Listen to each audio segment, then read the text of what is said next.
Looking to feed a crowd, you are? Hey, I know what we can feed them. Pork and beans. No, not really. I'm talking about the real pork and beans. Anasazi beans cooked down with a good smoky flavor. And guess what? A big old pork roast that's just falling apart off that bone. Come on, there's going to be a crew after this one.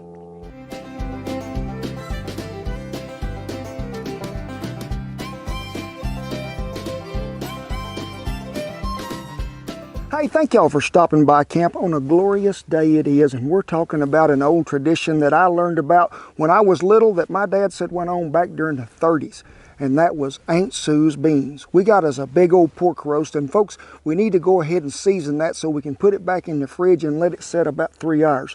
So let's mix this seasoning up we got right quick, which is 1/3 of a cup of Red River Ranch mesquite, some chili powder, what always goes in pork and beans you get out of the can, and even in mine too, a little ground mustard it does, about 2 tablespoons. And something that I've got really dearly love on some pork, some smoked paprika. Now, I think we should tell you everything that we're doing out here today. The little recipe and everything you need to know will be listed right down there in the description below.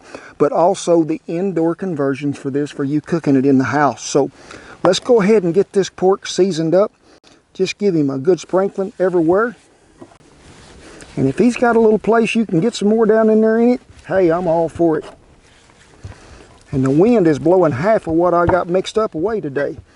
We will put him on a cookie sheet, put him in the ice box or a Yeti ice chest or any kind of refrigerator y'all might have. Let him set 3 hours to get some of that flavor just to absorb down in there. Man, 3 hours went by quick, it did. I had me one sitting over in that Yeti, so I just pulled it out. We're going to let him come to room temperature now if you're doing this in the house, and that may take like 40 to 45 minutes. This is a big piece of meat. Let's get us some holes poked down in there because we're going to put us some garlic cloves down in there deep. I mean, get them loaded up way down there. I like to use about 8 halves. Now, I cut them in half to put them in there. So 4 full cloves? 4 full cloves of garlic, and we're going to stick them down in there. We're going to scatter them out a little. Whoa, whoa. Did he jump off the table? Yeah, they're very big.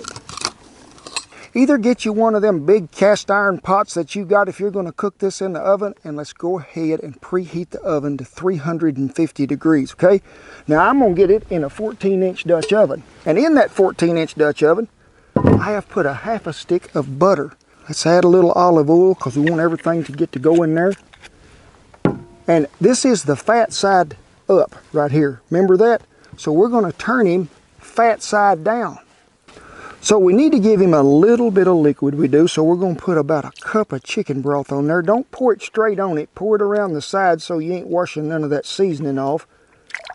And we're going to call that a done deal because that fat that's going to render down out of that cooking will add some more flavor to it. Now, if you're cooking this in the house, be sure you put a lid on it as well. Slide it in the oven, 350 degrees, preheated, about 3 hours or until it's fork tender. Well, you see me put it on a tall trivet. Now, pretty heavy because it's on a 5-inch trivet. So I'm pretty heavy right around the outside edge and pretty heavy on top. Now, as this begins to come to a simmer and even a boil, I'll eventually rake some of them coals back a little because I want this to cook a little slower because I need it to be good and tender. Sure, this is a whole lot easier in the house. You can just slide it in the oven, shut the door, go sit in the recliner, and you're in good shape. But if you want to do this, you can even do it like we did in our turkey video. Y'all can look that up. Shan might even have you a link there. Put that hog down on a piece of 2 onions in that Dutch oven.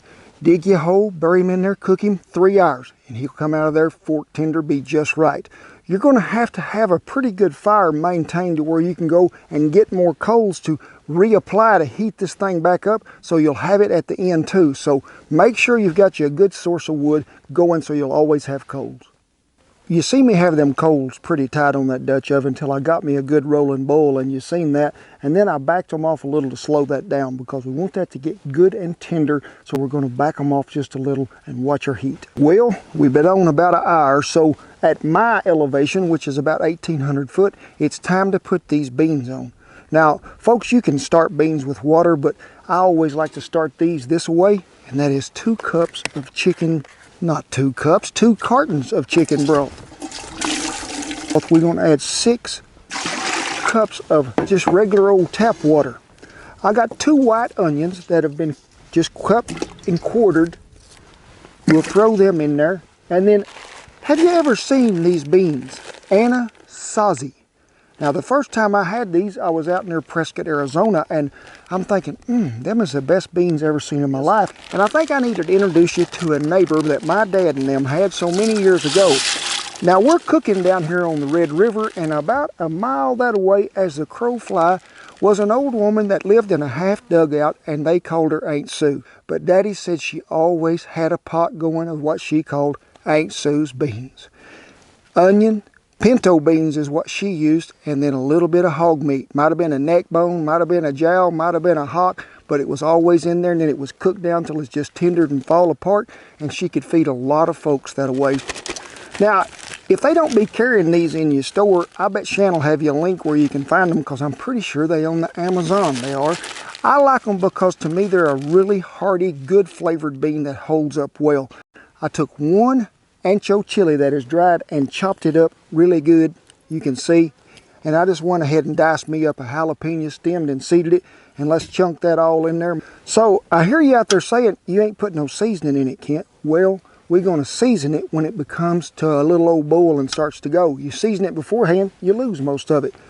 Now folks, timing of this meal is pretty important, and depends, like I say, on what elevation you're living at. A lot of folks tell me when we did our pinto bean recipe, and Shan will have you a link up there for that if you want to see it, that they lived in high altitudes and they had to soak their beans. A lot of them soaked them 4 and 5, 6 hours. I've known people that soaked them overnight. You can do that as long as it's in good ice water, because beans will sour. You see me go ahead and season with that good Red River Ranch Original. Put some in there, we did, because I don't like to season beans right at the first, because as you continue to boil and you add water to it, well, then you're going to lose all that seasoning. You may have to add some water to this, or you can use chicken broth again, but just have you some there handy. If you're using water, don't just use tap water cold right out of there. Use it hot. Get that water hot, that way you're not shocking them beans as you pour it back in there. Now, let's visit again with old Aunt Sue. You know, Daddy told me Aunt Sue had a little old half dugout that they lived in, and right outside that door was just wide open spaces there to the river. But they had about 40 acres of cotton. Now, cotton's always been big in southwestern Oklahoma, and at one time had a lot more irrigation than what we do now in this county, and we were the cotton capital of Oklahoma. Now, Daddy always told me that cotton they grew back then, sometimes you never did get a rain, and it would get about this tall. Is a bee. I got him. That cotton would get about this tall. He called it bow and arrow cotton, he did. I hear some of you talking bow and arrow cotton. He said it'd bow you back and air your butt out while you picked it, because you're standing on your head to pull them 2 bowls is all it had on it.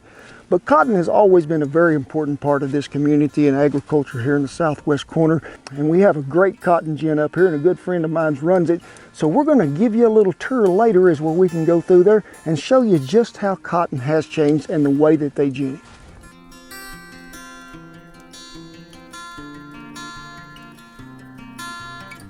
That cotton bale that we turn out every 2.5 minutes has a tag on it. And that tag will stay on it for the entirety of its journey. Whether it's in Vietnam or whether it's in China, they can scan that barcode on it and it will bring it all the way back to Motley Gin Incorporated. My name's Chris Ellison. I'm the manager of Motley Gin, and I've been here since '95, but I've been active in the ginning part of it since '79.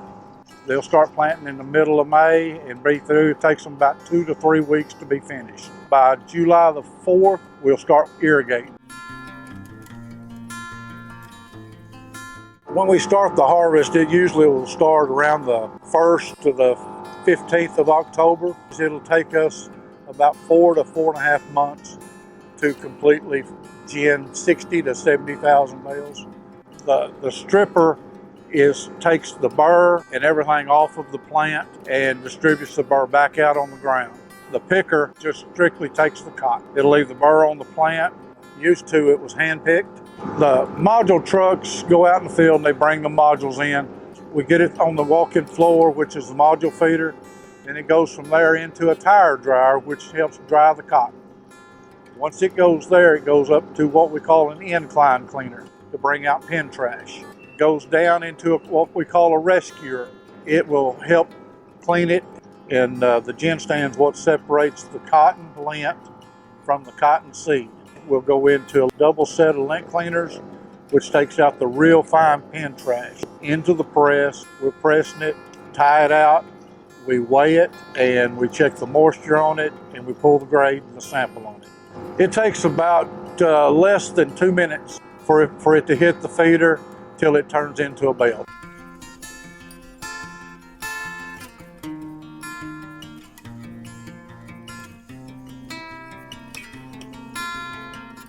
The agriculture overall is what makes Harmon County great. Puts a lot of jobs into the community. A lot of money stays in the community. Everybody we hire here is local. I love the ginning part of it. It's still interesting to me. It's a challenge. You know, I guess when it quits being a challenge, it's probably time to do something different.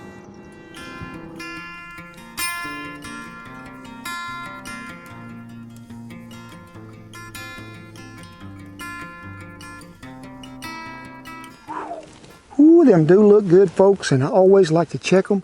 They are tender but not falling apart. They got a lot of flavor coming out of that pot right there. And you know, I'm talking about fork tender. I am. Well, today I'm talking spatula tender. Let's see. Whoa, did you see her just fall off there? So we're going to take the whole thing and just put it in there. Take some of that broth and put it in there with it. Now all that happens now, folks, is we go back over, set it on the fire, give it a low simmer for about 40 minutes.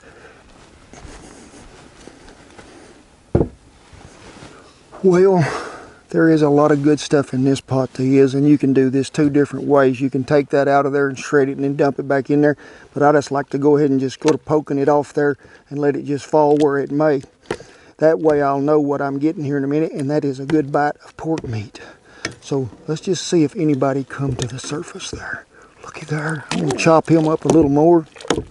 One thing while I'm here, and y'all see this old spatula, we started back to making them again, but a lot of you have been asking, Kent, how do you clean yours? What's the best way to take care of them?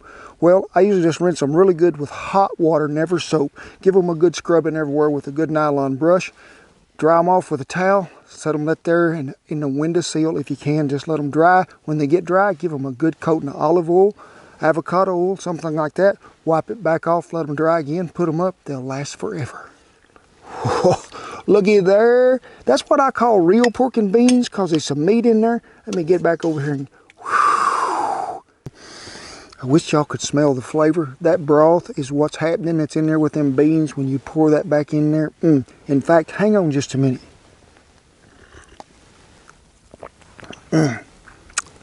Daddy said you could drink Aunt Sue's broth and not even know you had no meat in it and fill you up. It was so good, and this is the same way. You might ask yourself, Kent, why are you eating with that big old spoon? Well, you know, when you film in this location and another location and then at the house and then another location, you know where the spoons ended up? Not this location, it didn't. So we're going to turn it around this way and improvise. Get me some of that pork. Ooh, it's a big old bite. It make me want to put my hat on backwards and back up, plumb back to the Dust Bowl in the 1930s and say, whew, Aunt Sue, I thank you so much, darling, because them beans is good. You was an inspiration. That garlic that was shoved up in that hog, it is fine dining, and them Anastasi's. Best pork and beans you'll ever eat in your life, I guarantee you, and it's pretty simple.